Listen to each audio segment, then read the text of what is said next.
Hello, good afternoon, good morning, good evening. Welcome, colleagues, students, friends. I know you are joining from all over the place. Welcome to today's lecture. My name is Xiang Gao. I'm a professor at Columbia University School of Social Work and also the Weatherhead East Asian Institute. I'm also the acting director of Columbia's Asian American Initiative. Today, I host the lecture on behalf of Weatherhead East Asian Institute and also the China Center for Social Policy at Columbia, which I direct. Every year, we host a lecture series. And this year, our lecture series has the theme of COVID-19 governance and impacts, China from comparative perspectives.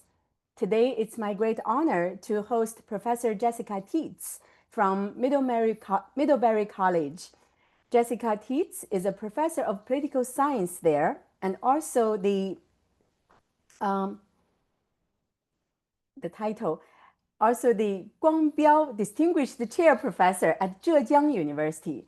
Her research focuses on governance in authoritarian regimes, especially the role of civic participation, which is a topic she will focus on. Professor Teets is the author of the book Civil Society Under Authoritarianism, the China Model, which was published by Cambridge University Press. And she has another book that's coming up. It's a review, it's focusing on changing governance under Xi Jinping. Professor Teets and I have a special bond. We are both public intellectual fellows of the National Committee on U.S.-China Relations. So today it's my great honor and pleasure to host you, Professor Teets, and I turn it over to you. I know you will present for about 45 minutes, and then we will open it up for a Q&A with the audience. I invite the audience members, please feel free to enter any questions you have anytime throughout this presentation to the Q&A box, and we will turn to you after the presentation. Thank you, and welcome, Jessica. Thank you so much. I wish that I could be there in person, but this is the next best thing. And you're able to see my slides? Great.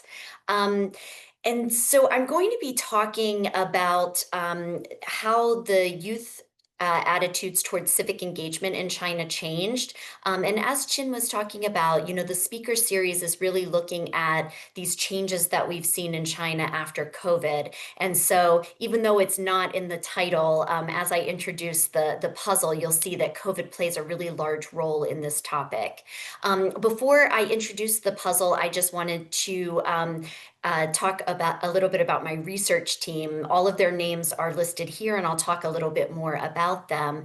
But one in particular, Yifan, is a student here at Middlebury College who started as my RA and then over time became a co-author, which is always really exciting. And this particular topic actually emerged because she and I were having a long conversation about how for her generation, they were asked to sacrifice years of schooling and socialization in order to protect more vulnerable and the elderly people in the community. And so that sort of led us to this conversation of a generation that's been asked to sacrifice for their community and what kind of implications that might have for their attitudes towards civic participation. So let me go ahead and jump right in. So I promised that COVID would play a role here, and it does. So when we're looking at this youth generation, and we're calling them Generation Xi, but this is basically looking at people who are early high school to about 26 years old. This sort of, I think in the US we call them Generation Z, right? Gen Z. And so this is the demographic we're looking at, and this is a demographic that faced disruptions to education, socialization, their entire lives during the 3 years of COVID lockdowns. So these were people who were in middle school, high school, and maybe just starting college when COVID forced lockdowns. In addition to this really big change that the entire world saw, They also in China are facing this period of economic uncertainty that the previous generations in China haven't faced. So this is a point where there's high youth unemployment, the economy is slowing down. And so these are some really large challenges that this particular generation faces that previous generations didn't face in the same way. And what's important about high youth unemployment is that it's not being understood as an episode, right? That there's a trade war and so there's high unemployment. Instead, high youth unemployment is being understood as structural. And what I mean by this is from the Roselle, Aliski, and White article in the China Journal. But when they're looking at their surveys of Chinese, they are looking about this idea of why do you think that people are rich? And conversely, why do you think that people are poor? And this is based on Martin White's earlier surveys, The Myth of the Social Volcano. So you can see that different time period, right, 2004 to 2023. And if you look at the biggest changes, what you see is that when people are asked why they think other people are rich, you can see that they used to say, oh, it's investing in your education, it's ability and talent or hard work. But increasingly, that's not why people think that people are rich these days in China. Instead, you can see it's connections, right? So it's guanxi, or they grew up in a rich family. And something like education is the last thing that they're selecting as why somebody is rich. So this is a big change in China, as you can see, between 2004 and 2023, where people are perceiving that it doesn't really matter if you invest in your education or if you work really hard or have a good idea, that economic inequality is structural in nature, so it doesn't matter what you do. You have to face this. And the sociologist Biao Xiang, he's called this a crisis of aspiration, which I think is a really powerful way of capturing this. And what it means then is that you almost don't exist unless you achieve, right? And that he argues that this is what's facing young people today. So what I'm trying to impress upon you in this sort of setup of the research question that we're asking is that there are fundamental changes happening at all levels in Chinese society, not just the COVID shutdowns, which are really important, but that there are also these big structural changes like the changing economic uncertainty and high youth unemployment. So there's this sense that things are different in China. And so what we wanted to ask is, how do these changes, these really large changes, how do they affect the way that young people think about civic engagement or volunteerism? And there's a big dialogue in China these days about lying flat or involution, right? So this idea that there's this sense of powerlessness, it doesn't matter what you do. You can invest in your education, you can have a good idea, you can work really hard, but in the end, it doesn't really matter. And so some people are saying, well, why try? What, right? Why keep investing if it doesn't really matter what you do, if the outcome is going to be the same? And so that's led us then to this research question that we're asking, which is this true then that youth are disengaging? So they're sort of removing themselves from society as far as the lying flat movement would suggest. And so do we then see this disengagement, meaning that youth are volunteering less than older generations? So they're sort of withdrawing from society and saying, what's the point? So that's what we try to investigate.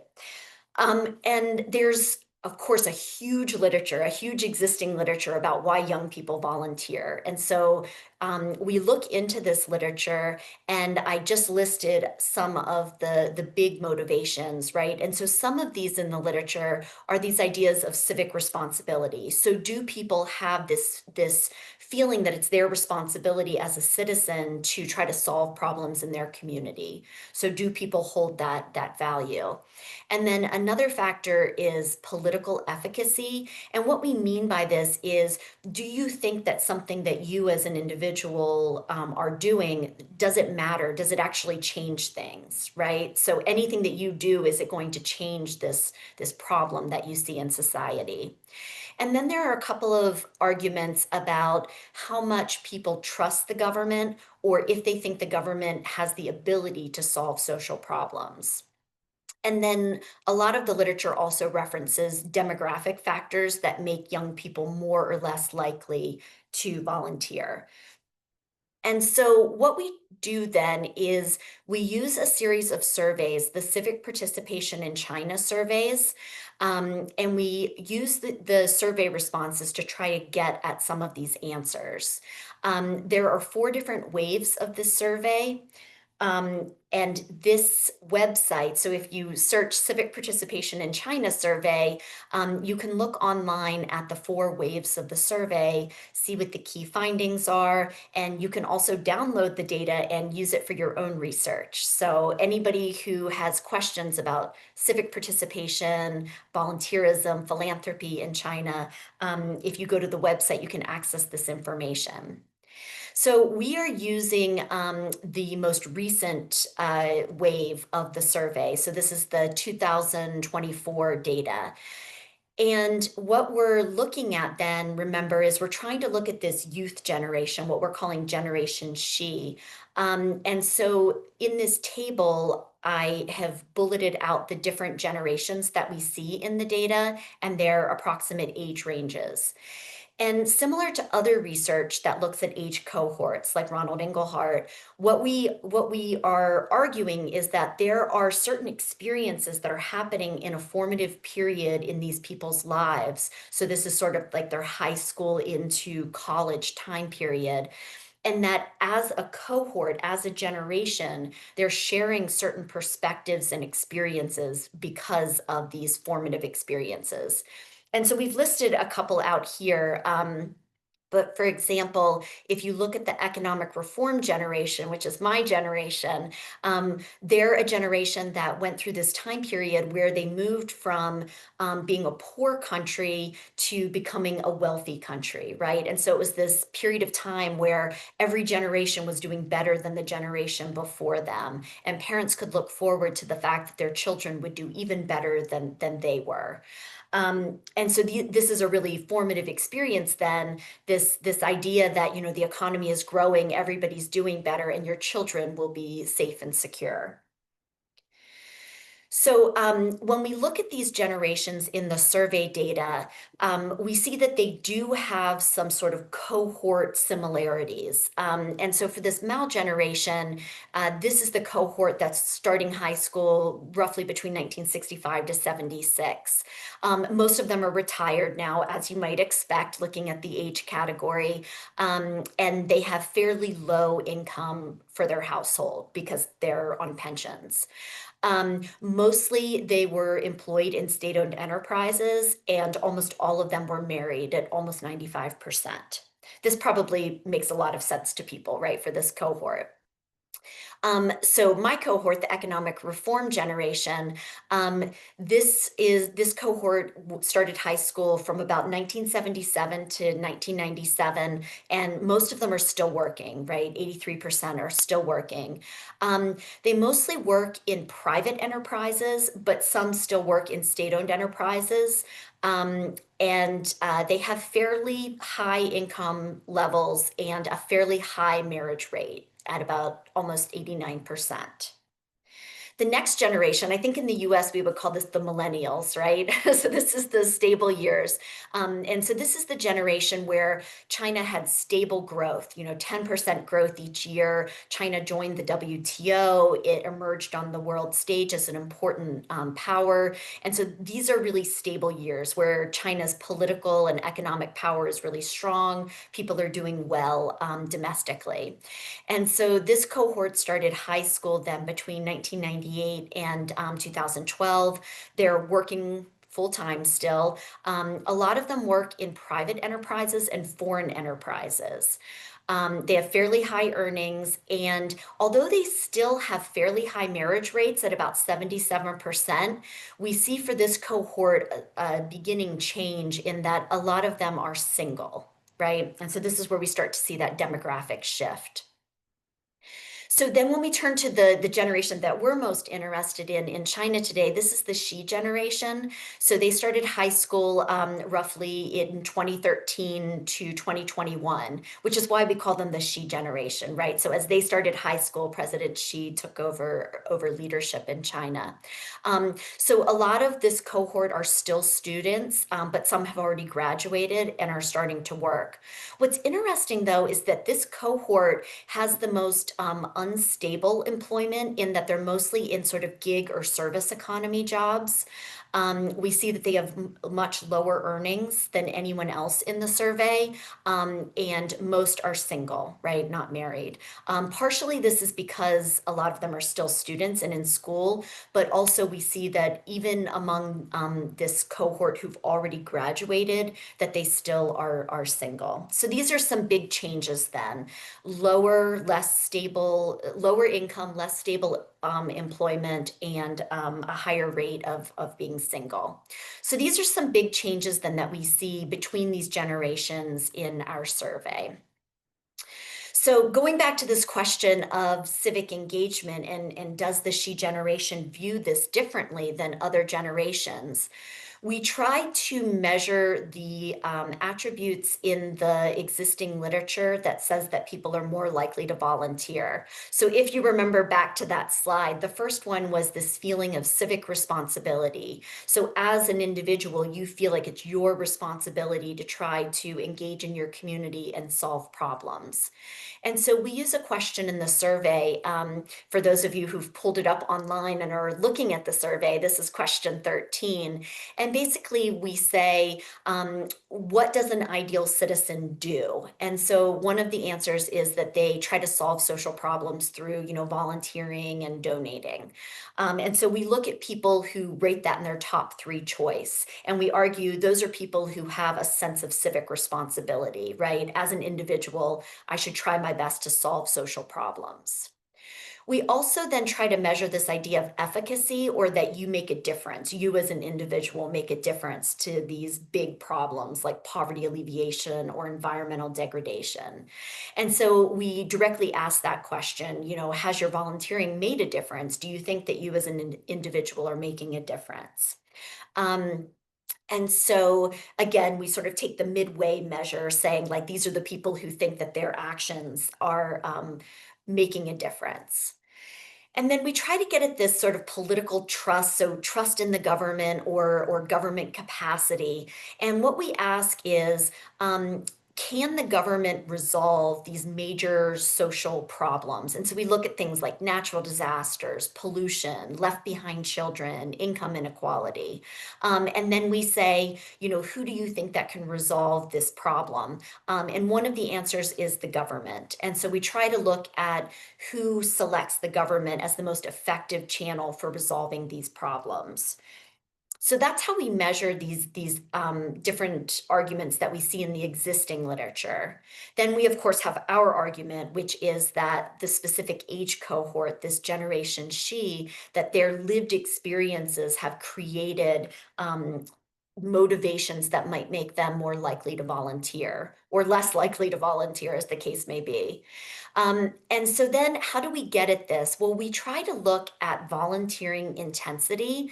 So this is actually a really positive thing that I've seen in the sample, is that in our samples, most Chinese are regularly volunteering and donating. So that's a really excellent thing that makes me pretty happy to see in the survey. And so we're not trying then to say, do you volunteer or not? Because most people are volunteering.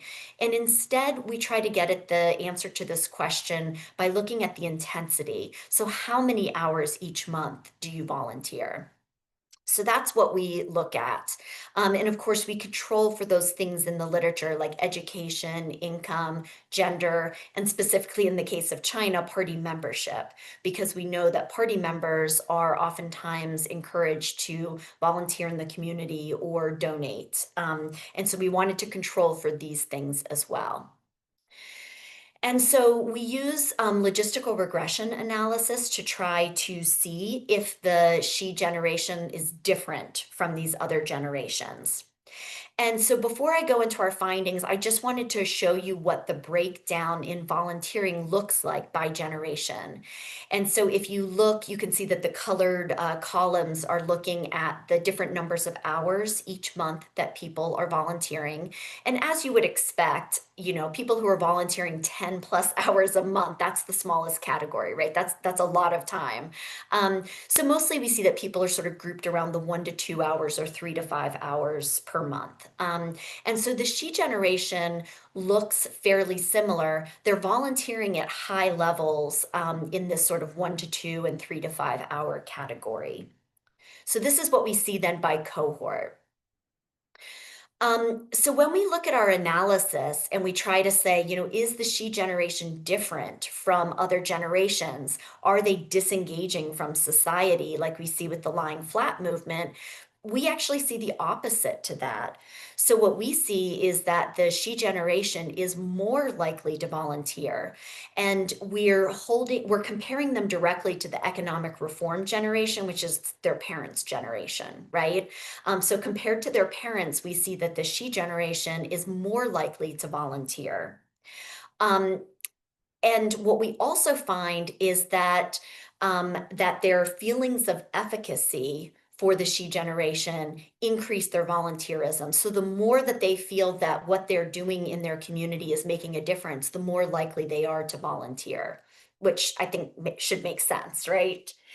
So we have this really interesting finding then that says, contrary to the dialogue around lying flat or the idea that this youth generation is sort of disengaging from life, instead we see that they're actually engaging more than other generations. And so we try to say why. So we try to pull this apart and say, well, why are they volunteering more? And what we find is that the Xi generation has high values of civic responsibility. And maybe this makes sense, right? So this is the generation that sacrificed 3 years of, starting a job or going to school or meeting a potential spouse or having a relationship. So there was a lot of sacrifice in support of keeping their community safe. And so what we find is that actually this generation has really high values of feelings of civic responsibility, that as a citizen, I should try to get engaged in my community. But we also see that they have lower feelings of personal efficacy. And this is really concerning for us because we know that feelings of efficacy motivate people to volunteer. So, and again, this might not be a surprising finding because again, this is a generation that's facing this structural shift in China where, they feel that with high youth unemployment, it doesn't necessarily matter what you as an individual do with you, if you invest in your education or have a really great idea for a new product or a new business. They think that the outcome, how you do overall in your life is set structurally, right? And so this idea then that one citizen can make a difference and solve big social problems facing China, this generation feels that that's not true, that individuals just don't make a difference, that these problems are too big and too entrenched for any one person to make a difference.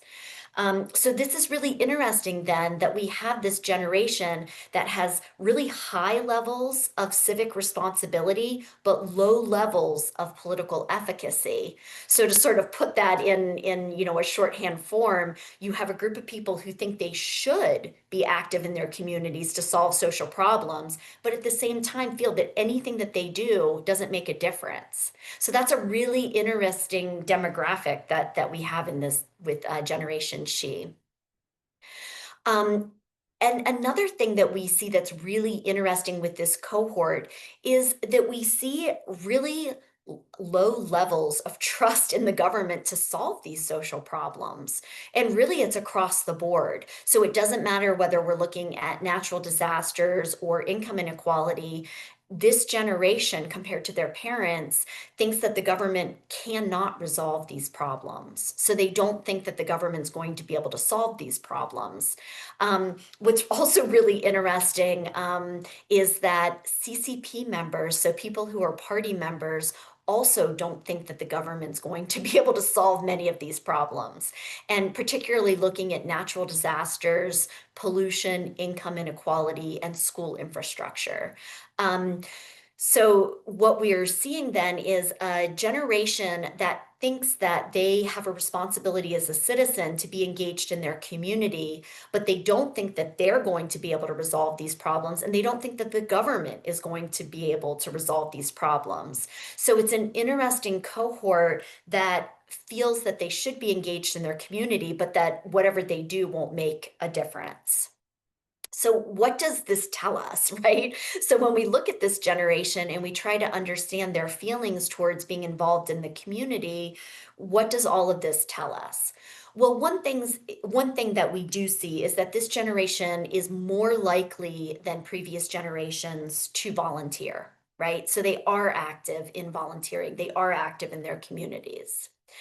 We see, though, that they're patterned by this high civic responsibility and feelings of low efficacy, which then also we find that even though most of the literature tells us that institutional trust is important for people to volunteer, we're seeing in China that actually people think that the government can't resolve these problems and that it seems to be spurring them to donate their time and their money to trying to solve these problems instead. So if you think that the government isn't going to be the one that can resolve these problems, you as a citizen should step in and try to do what you can do, whether or not you think that ultimately will solve the problem. And so one thing that this shows us is that if the party and other people in China are interested in encouraging volunteerism and philanthropy for Generation Xi, is that we really need to work on feelings of efficacy. So how do we show volunteers that their time or their money does make a difference, and that this is a really important variable that can change, and that if this feeling of efficacy, that citizens do make a difference with their time or with their money, that then we'll see even more donations and even more volunteerism. So if we go back to this puzzle then that I posed in the beginning, do these big changes, the sort of COVID lockdowns and economic stagnation and high youth unemployment, do they lead this generation to disengage from society and lie flat? Or does it actually reinvigorate them and make them be more involved in their communities? What we are seeing is that this generation is much more involved in volunteering. However, they tend to be volunteering more at the local level. So they're not really seeing that there's a linkage between what they do and solving these problems on the larger scale at the national level or the global level. And so instead, what we're seeing is this focus on your neighborhood or your community. And so that seems to be where people are putting in more of their time. So in answer to this question, are youth disengaging or not? The answer is both, right? So they're disengaging more at the national level, but they're engaging more at the local level where they feel that what they're doing makes a difference and also is responding to that feeling of civic responsibility to their community. So, what are the implications then? I think that what we're finding is that this youth generation is different, that these formative experiences that they've had in high school and in college with COVID lockdowns and with the shift in the economy in China, that they are a different generation than their parents, right? And that they have a different understanding of things like volunteerism.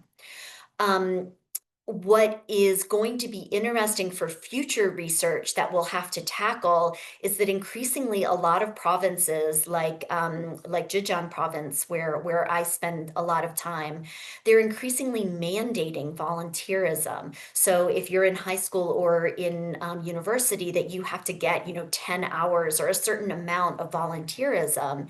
And so I don't know what we call that. Is that still volunteerism if it's a requirement? But that will be really interesting for future research to tackle, which is, does this then change how people are motivated to volunteer or what they even think about volunteering if it's in fact not truly voluntary?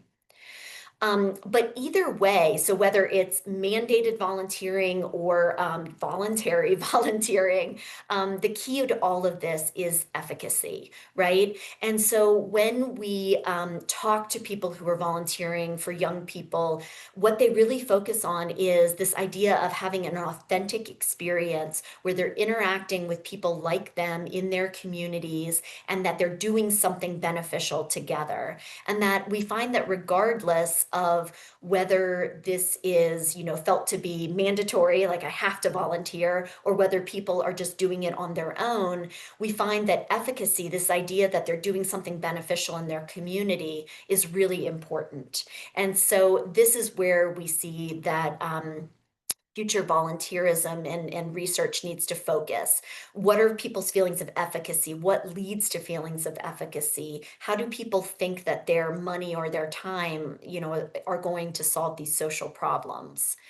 And then the other thing that we find that might be important for future research is this pattern of sort of nearby or community or hyper local volunteering. And so the majority of our sample, we find that they're volunteering in either on their campuses or in their community. And it's really this sort of hyper local volunteering that we're seeing.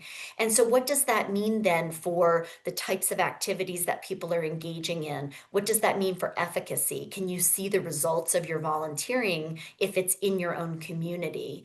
So I think that these will be some really interesting things for future research with this new generation. And so I just wanted to end, thinking in a slightly larger scale, like what our findings, what do they really say for the future of volunteerism in China? Because we're looking specifically at this youth generation, right? Sort of this high school, young, professional, college age group. So what do our findings mean?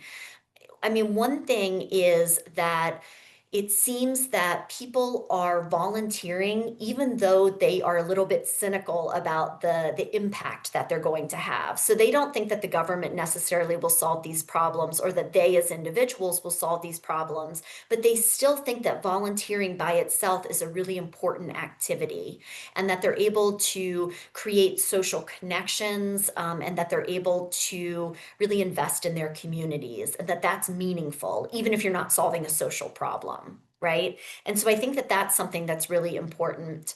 And then as far as the party trying to encourage volunteerism, that this is an important part of being a party member, this is important for this youth generation, they really need to focus on having authentic experiences.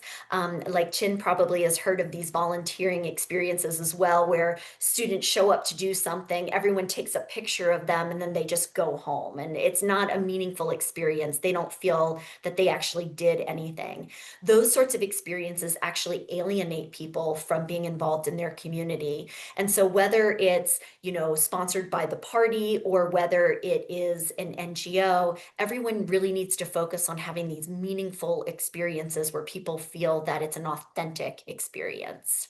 So I'll go ahead and stop there. And I just wanted to remind people again to feel free to log into our website and use our survey data. We would love to have other people take a look at this data and see what you find. And I'll turn it over for questions. Thank you so much, Jessica. This is so fascinating, very informative, and also you're very efficient. You tell a whole story within 30 minutes. That's wonderful. So before we turn to the audience questions, we have quite a few. I have a question which I would like to get your thoughts on. So you mentioned the mandated volunteerism. So this generation probably are under pressure or being probed to do some volunteering. So I wonder whether you've looked at the data to figure out what extent that was captured by the increase in the volunteering shown by your results. On the other hand, there's also the high unemployment rate among this generation. So naturally, they have more time to volunteer or do other things, either volunteer or lie flat or do some work. So I wonder whether that's playing a role in your findings. Thank you. Yes, I mean, we weren't, so that's the problem with doing survey research, right? Is that you ask these questions, and then of course you have all these follow-up questions that you'd like to ask that you can't ask.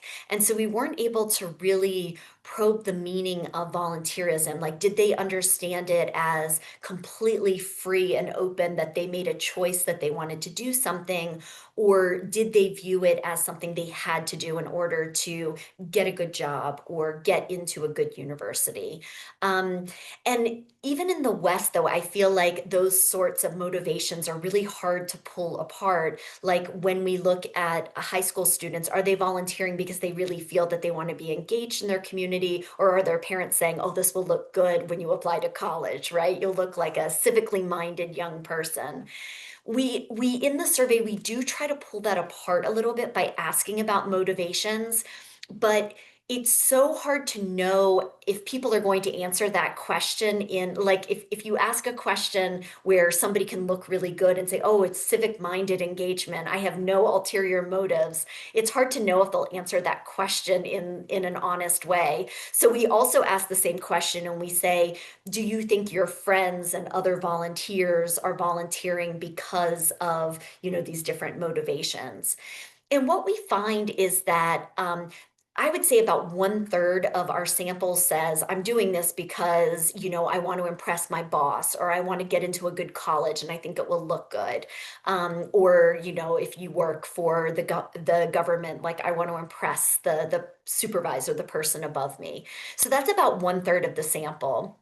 And the numbers are fairly consistent. They're a little bit higher, like 40% when we ask the question about why are other people, not you because you're a good person, but why are other people volunteering?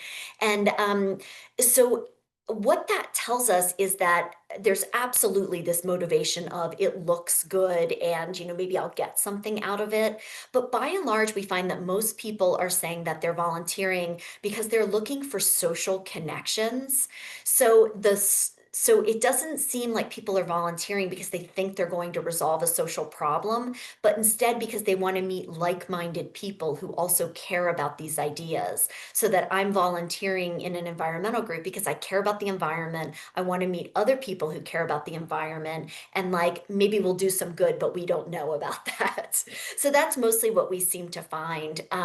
But I do think that future research is really going to have to tackle this problem, which is how do you pull apart this sort of mandatory pro forma volunteering versus the real thing? Because the real thing is the one that we think generates social trust and feelings of civic responsibility and like all these good things. Just having people show up because it looks good on your resume doesn't necessarily result in those things.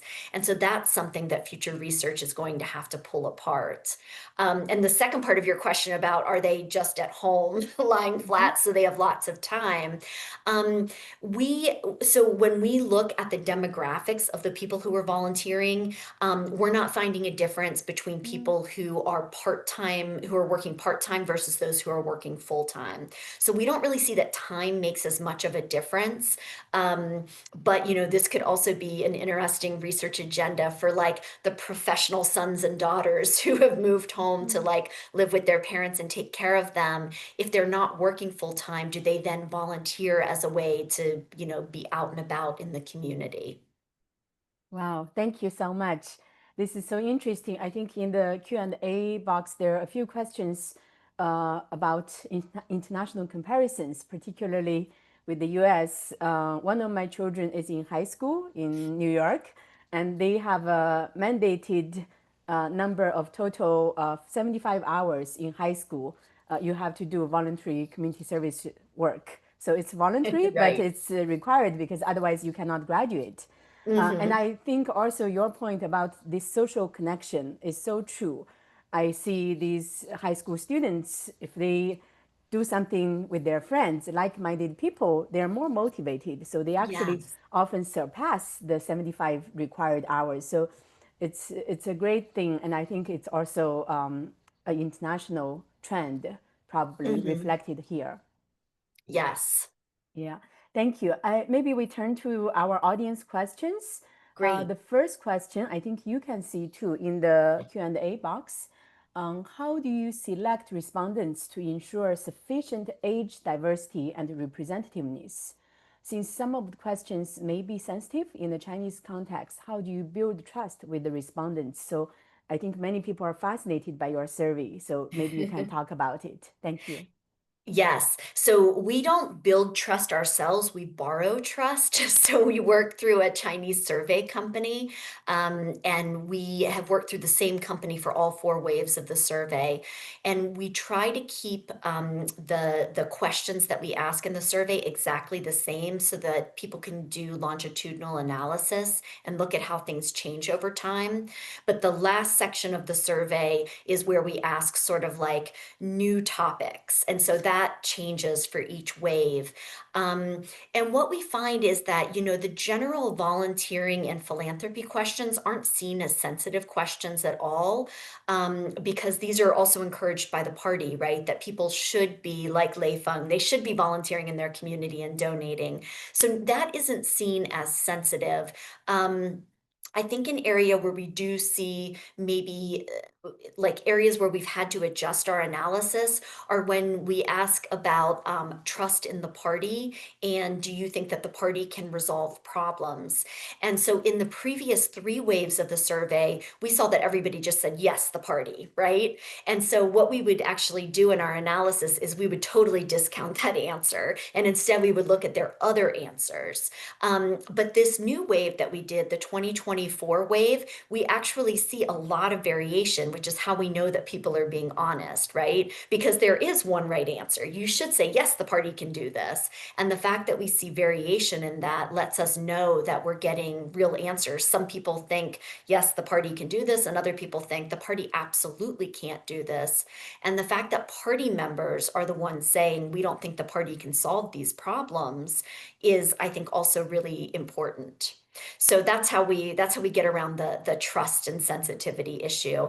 And there have been time periods where we've had to pause the survey because of particular periods of sensitivity. So one of the waves of our survey actually started in December, and then COVID happened, and we couldn't pick up the survey again until after I think it was like February of that year. So we have had to be a little bit flexible when it comes to getting the survey results as far as timing. And we've had to sort of pause and start again. But overall, working with the same company has allowed us to sort of borrow their trust.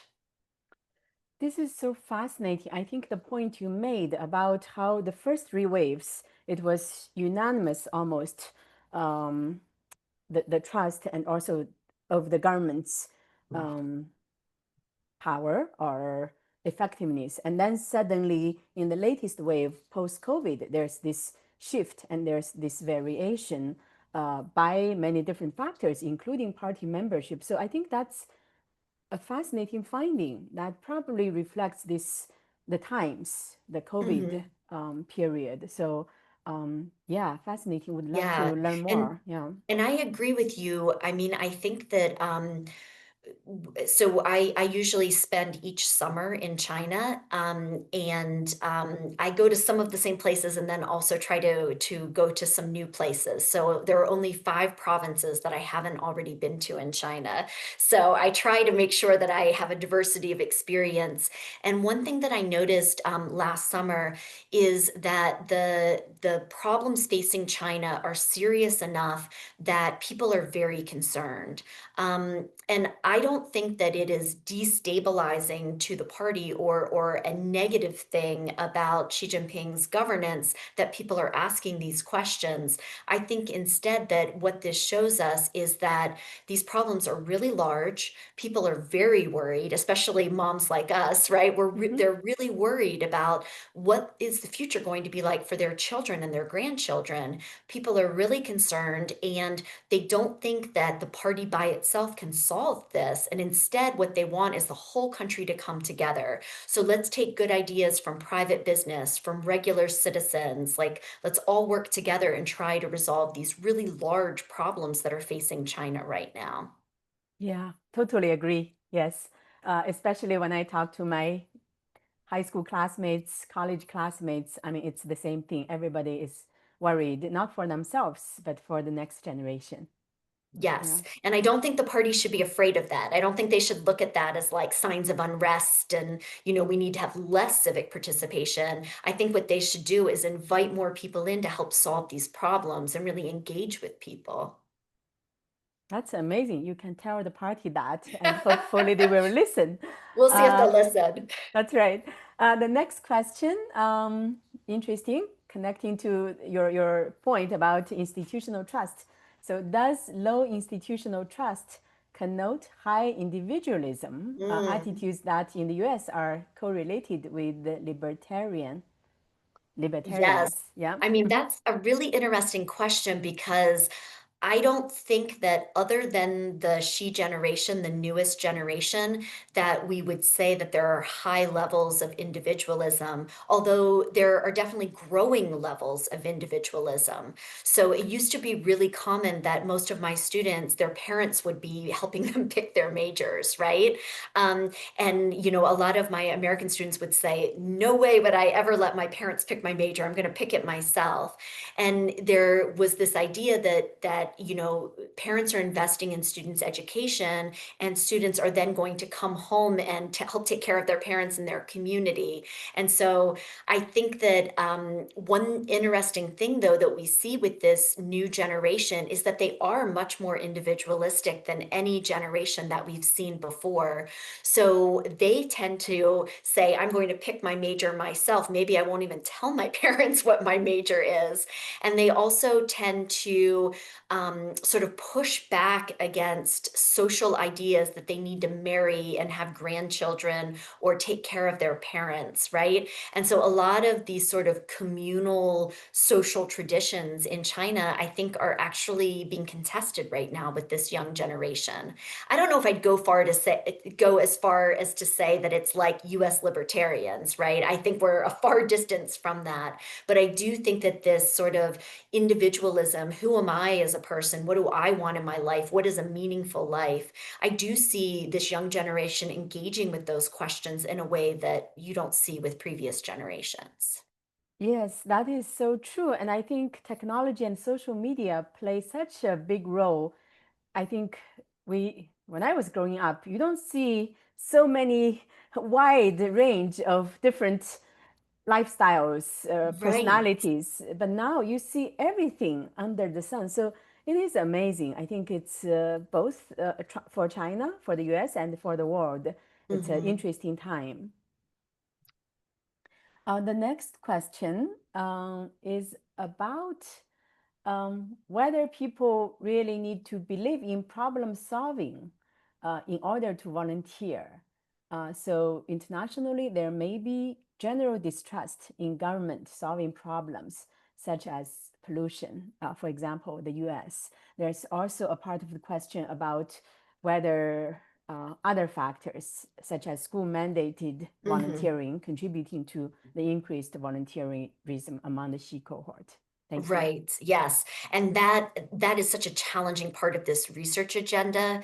I mean, I'm not sure in a survey if we'll ever be able to get the best answer to that. For me, that would say that sort of qualitative research, like interviews with people who are volunteering or participant observation, where you are with volunteers for a longer period of time so that you can really sort of pull apart their motivations. Because again, people have multiple motivations for doing something that can sort of interact together. So it's a hard thing to get at.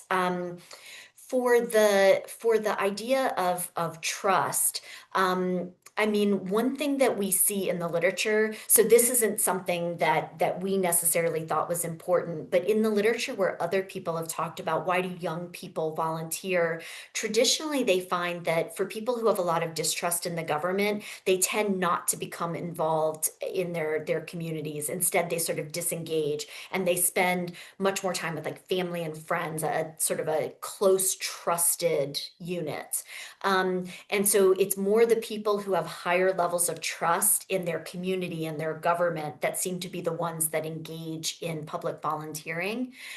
So that's sort of the general literature. And so in our study, we wanted to bring that in and look at it. But instead, what we seem to find is that that trusting the government isn't necessarily important for volunteerism. But again, we're finding that a lot of these volunteers are staying in their neighborhood or their community. So that's something that in future research, we want to try to pull apart a little bit more and try to understand how do people understand local, hyper local volunteering versus volunteering for like Friends of Nature or a bigger organization. Thank you so much. So down below, there's a question about whether you find any significant differences across cities, because you have survey data from different cities. This audience member is particularly interested in the possible impact of living under the intense Shanghai COVID lockdown during spring 2022, and if yes, were there differences across generations of the Shanghai residents? Interesting Yeah, question. and so we didn't look we didn't do an analysis city by city, and instead we just looked to see, is there a difference in our data by city? And so by city, we don't see that there is a difference. So the bigger difference for us was between the ages versus, the specific cities that people live in. Um, I think though, a lot of the even the smaller cities that we're looking at are still really big cities from a US perspective. So like our sample doesn't really get at truly rural, really, really small cities. And so that would be something interesting. Unfortunately, the cost of survey research in China is now so expensive that we've thought about trying to expand our sample to rural areas, and we just can't afford it. There's not enough grant money out there. But this might be a really interesting thing for people who want to do more qualitative research, participant observation or do interviews, is to try to look at differences between urban areas and rural areas. Because I think that there would be differences. I mean, in my own experience, I've seen that volunteering and even NGOs that are in urban areas versus rural areas are very, very different. And so I would imagine that that difference would be there. And then also, a lot of students in rural areas, they're not facing the same mandatory volunteering, and they're also not facing as much competitive pressure or that feeling that Biao Xiang talks about like that, crisis of aspiration and that intense competition that people are feeling in urban areas. So I would imagine that it would be very, very different. Our survey, unfortunately, isn't able to get at that, but that's something I think future research should look at. Thank you. Thank you very much. There, from the next audience member, one of our students, there are two questions. One is about social desirability bias in survey research, a Mm-hmm. forever challenge. Maybe some people tend to exaggerate their volunteer time. So that's one question. The other question is whether you find any gender discrepancy or differences in the question of aspiration in Generation Xi, Mm-hmm. because this is a large group affected by the one-child policy, which means daughters may bear the burden of being high achieving while also having to take care of their parents. Yes. We thought that we'd see gender differences too, just because in a lot of other studies around the world, we do see gender differences. We didn't see as many in this data as we would have expected. Um, it seems like in general, at least when we look at things like civic engagement, like volunteering and donating, we're not seeing large gender differences.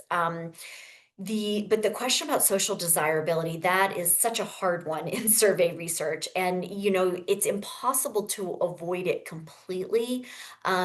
One way that we try to get at that, though, is whenever we ask a question that we think either will have sort of political sensitivity or we think will sort of motivate that social desirability bias, we try to then ask that question later in a different way. And so if you look through the survey questions, which are available on that website, You'll see that for asking why you donate or why you volunteer, that we ask why you do. And then we say, why do you think most people do? Like your friends, when they're volunteering or donating, why are they doing it? So that way, if there is a sort of negative, like I'm just doing it for my resume, we would expect that it would show up there because then we don't have the same social desirability bias. So that's how we try to get around it.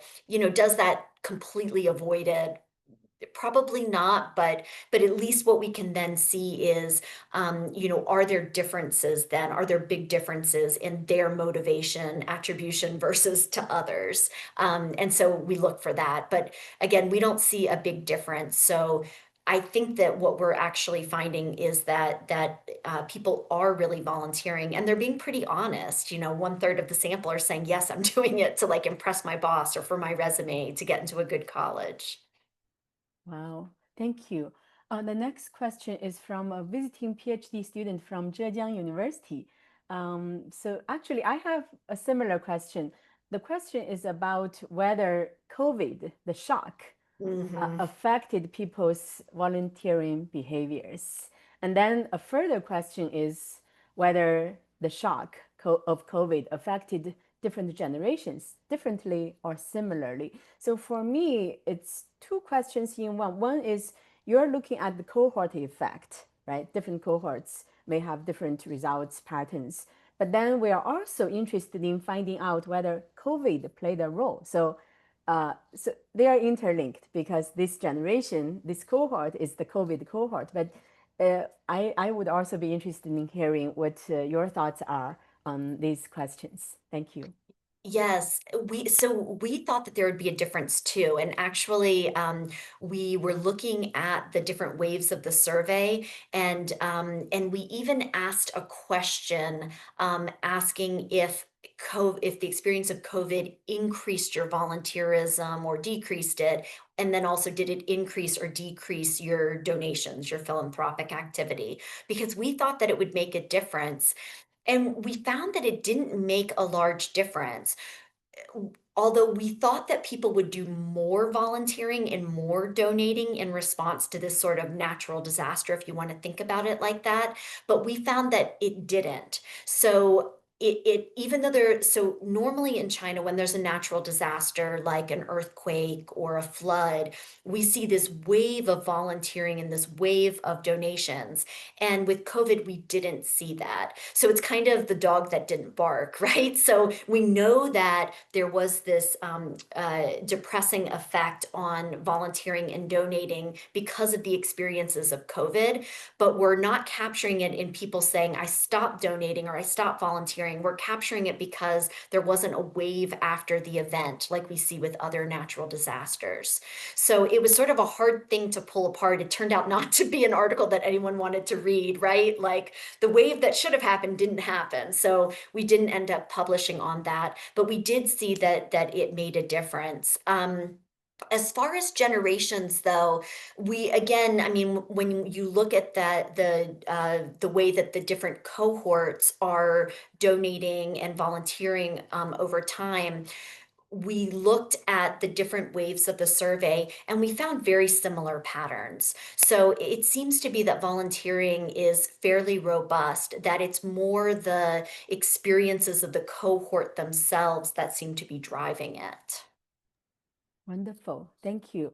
I'm going down into the Q&A box a little bit. This question about how the relationship between your research and previous conception of suspension by Xiang Biao. If the sense of volunteerism contribute to reduce the sense of suspension and truly bring people or the youth closer to their nearby temporally and spatially? Interesting question. Yeah. Yes. I think that this is a really hard thing to measure. I mean, we're finding that people are choosing to volunteer locally, which leads us to think that they must be getting some benefit out of it. But it's really hard to tell. So when I was in China over the summer, I attended a number of conferences where people were doing research in lots of different provinces, and we were sort of all pulling together to look at our research. And, it seemed that it seemed that young people did find this sense of community, and that it was really important to them. But also, some researchers found sort of a level of cynicism. So, in some of the schemes that are like banking your volunteer hours so you can like buy prizes or something like that, there was a lot of cynicism around that. It seems like people really want authentic experiences. And some of the researchers found that students were gravitating towards like really hard things, like to chirku, right? To like eat bitterness. Like they wanted an experience that was really challenging and hard, and that felt authentic to them in a way that like just banking your hours to win a toy or a prize, or going to somewhere to take a picture, that people didn't want that, and that they found that those sort of inauthentic experiences alienating, and instead they wanted this opportunity to really build community and really engage. Wonderful.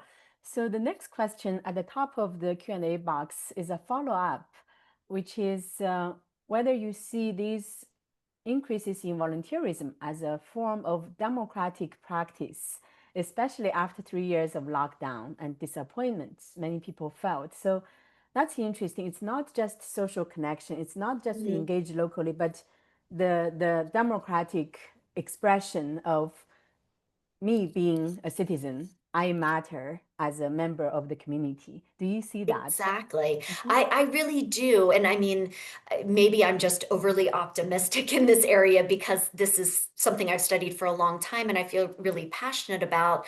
But, the volunteers that I meet in China who are working on all of these different issues, the environment or education for rural youth, they care passionately about these things, and they're engaging because they want to participate. They want to, it's sort of the way Alexis de Tocqueville talks about civic action, right? They really want to solve problems in their communities and be engaged in the solution. And so that sort of participation and the social connections that it creates, that sort of community, I think are really, really important to people. The COVID lockdowns really isolated and alienated a lot of people from their social cohort and their communities. And it seems like people are really hungry for this sort of experience and they want to rebuild their communities. So I guess I think about that as sort of democracy with a small d. So it's not necessarily like I want to go cast a vote for someone, but it's really about there are things happening in my community that I want to have a voice in and I want to help resolve, and I feel strongly about it. I'm willing to put in my time, my expertise, my money. And I really do see it as this sort of wave of the practice of democracy.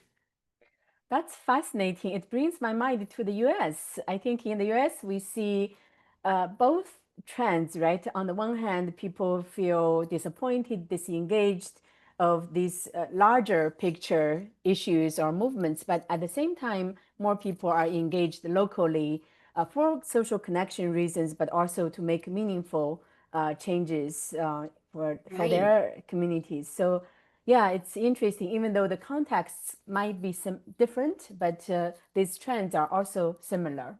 Right, and I agree with you. I think that both of these young populations in both countries, that they have this sort of high level of feelings of civic responsibility, right? Like as a citizen, it's my duty to get involved and to try to make a better world. But at the same time, there's a lot of cynicism around what can I do as an individual? Nobody's listening to me in these capital cities, and I don't really matter on the large scale. And so I think that in both contexts, even though they're so different, we are seeing that the young generation is facing a similar issue. And I think it's resolving itself in similar ways, which is there is this desire to be involved in your community. And so they're choosing to do it at the most local level. So being involved in their schools, being involved in the very local communities in which they live. Yeah, I think that's a great trend. How wonderful is that? I think we, in this very global, very digital world, we can easily get lost. But yeah, your local community, the people you meet in the neighborhood really matter a lot for us to find who we are, being grounded, and have a sense of belonging and wellness. So that's Exactly. wonderful. Yeah. The only negative part is, of course, the shared cynicism and the ability of the national government to solve problems. Like I would like to see that it was more hopeful and less cynical. But I think the other part of it, the feeling of civic responsibility and the willingness to sort of engage in your community, I think is really powerful. Yeah, yeah, that's so interesting. I mean, in China, there were periods when local autonomy and local um, initiatives and experimentations were really active, which was great. I think that helped uh, move things along and also get civic engagement. So that will be interesting to see whether this could be somehow revived or happen either locally Yes. or nationally. And I agree with you. I mean, I think that even though we've seen sort of a contraction of that autonomy at the local level, where the central government, the party really wants to control more what localities are doing, it's one of those interesting things where I think that the demand from people to have these authentic experiences and to have voice, it's just not something that can be pushed back inside the bottle, right? The genie is out, and so instead, I think the government's trying to shape it. So, like creating the 1, 2, 3, 4, 5 system or the mayor's inboxes. But I mean, we see really, really high levels of citizen participation at the local level, complaining about problems or offering solutions, or saying, you're looking at the wrong thing, you should look at this instead. So we see a lot of civic engagement. The question is, where does that go? And so if it goes in really positive directions, that's a really powerful force. And that's why I'm encouraging the party leadership to try to work with people in the community who also want to, have a good community, a good, strong community and solve problems instead of viewing that as a threat. And I think that, Xi Jinping's Huiying Xingjiangfu, the sort of responsive government, I think that focus on having the government respond to people could really work as long as it's authentic and not simply a sure, send it into that inbox and somebody will get to it. It might be AI, but you'll get a response. It has to be authentic and a meaningful chance for participation. So there's a new question related to that. Do you think these trends, including the increasing volunteerism, would gradually or slightly change China's government system toward democracy or other forms of uh, greater citizen participation? Yes, I mean, I think it's a challenging question because I think that we have an assumption, especially in the United States, that civic engagement increases sort of democratic practice at the local level, and that will then change the way that the government responds to people. And those things don't necessarily have to go together. So you could imagine a government that encourages a lot of citizen participation, but still doesn't allow that politically. So, like, if you're concerned about the environment and you complain to the government that the river by your house is polluted, and the government takes swift and decisive action and cleans up the river, you actually might think, well, this is a great government, right? And instead, like, let's say that you have a government where you're voting for a representative and you complain about the river and the representative ignores you, right? Or gives you some pro forma, like, thanks for being in touch with my office, and doesn't do anything. So I think that it's much more about how citizens participate and how meaningful that participation is. Do they feel that someone is listening to them? Do they feel that their concerns are being taken seriously and being responded to? I think for a lot of average citizens, that's a more important form of democracy. In the West, I think we would call that sort of democratic performance. In China, Xi Jinping would call this, whole process democracy, right? And so it's the way that the system functions in response to citizen participation that is really important, not necessarily like, are you voting or not? And so those sort of electoral forms of democracy, at least in what I study, isn't as important as how does the government interact with citizens who want to share a problem or who want to share a solution. Very good. I agree with you. I think at every level, government or people level, being heard, being seen, that's the most important thing. And then you act. But Mhm. to have this understanding and respect to each other is fundamentally important. We'll turn to the top of the Q&A box. There's a question about whether you collect information about the different types or forms of volunteering activities and further delve a bit into understanding why the CCP members, party members, have lower trust in the efficacy of volunteering. Maybe it's a particular kind or form of volunteering that the being a party member just know that wouldn't work. So what's your take on Yes. that? Yeah. And that is a good question. That's another one of those articles that we thought we would write and then didn't find anything very interesting, so we sort of abandoned it. And on the website, the data is interactive, and so you can actually look at the answer to these questions and see it for yourself. So I'll summarize what we found, but then also feel free to go and sort of play around with the data yourself to see what we found. But overall, we found that students mostly, like younger people, were mostly volunteering on their campuses. But in the older demographics, we found that a lot of the volunteering was actually done through NGOs. But then also some people were volunteering through government initiated volunteer opportunities. So they would go to their local office. So if you're on campus, you can go to the local volunteer office and they will match you with a volunteer opportunity. In your community, there's a volunteer office that will also match you with an opportunity. And we saw lots of people using that too. And we thought that there would be a difference, right? So we thought that people who were volunteering through like NGOs that they found on their own versus going through these government platforms, that they would have different experiences and that they would understand volunteering different. And this is something that Anthony Spires looked at with his research, right?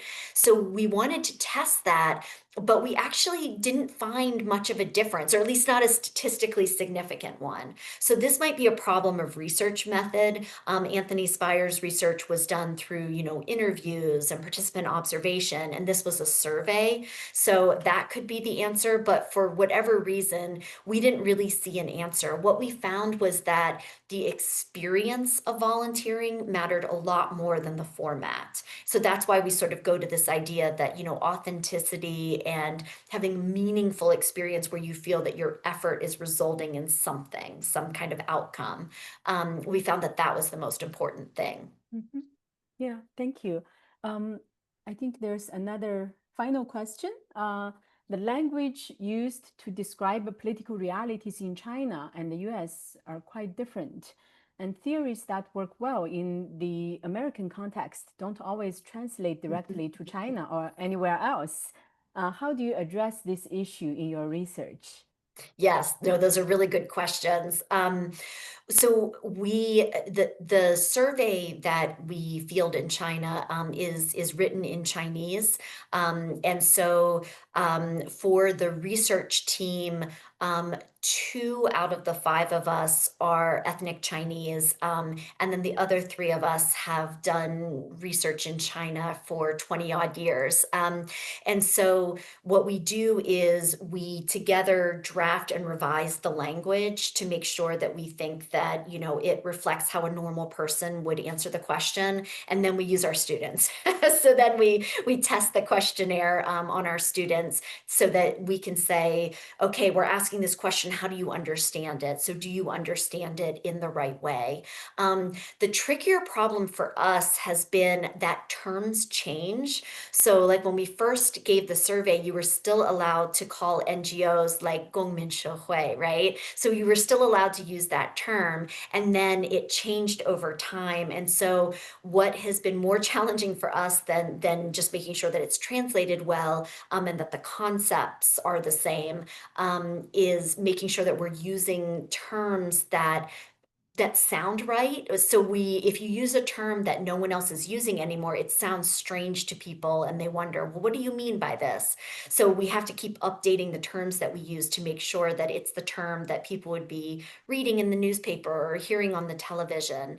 And so that's been a challenge for us. Most of the terms that we use, translate fairly well. When we talked about being a good citizen, that's where we probably spent the most time trying to make sure that our translation was effective, because what we didn't want to fall into was this idea of, if you think about a model citizen in China, that's usually done in these exemplar campaigns, like, Lei Feng does this, or, whoever they're picking as the exemplar does this.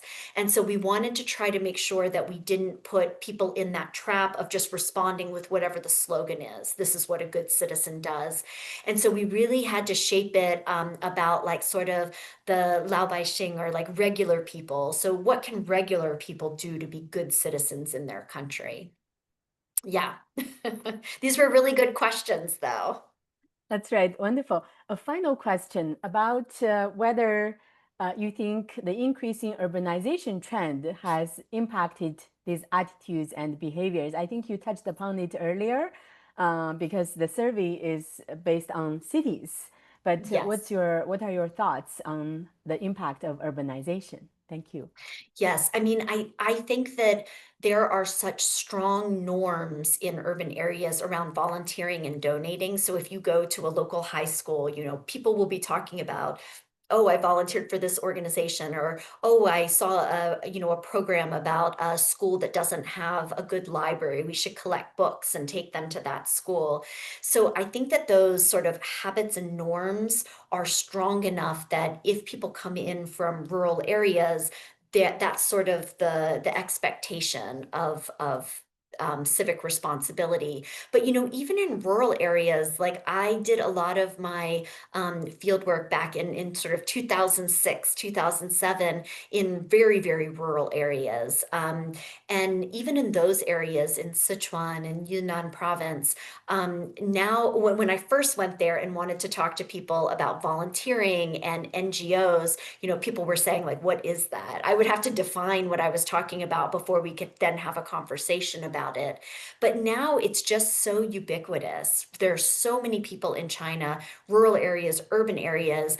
People do crowdfunding, people donate, for medical bills, people volunteer at all sorts of organizations. Like in rural areas, there are a lot of organizations that want to preserve like ethnic culture or indigenous culture, like, some type of music or something. And so even though what they're doing might look different, the activity itself is very much the same. And so I think there's actually a lot more congruence between rural areas and urban areas when it comes to this, more so than there, has ever been before.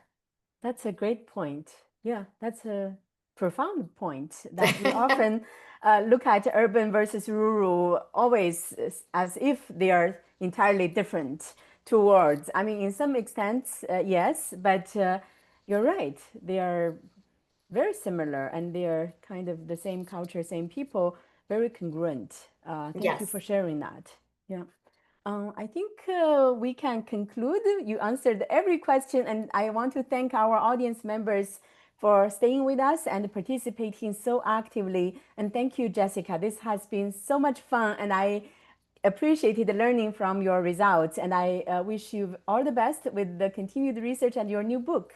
Thank you so much. Thank you. Thank you. Thank you, everyone. Bye-bye.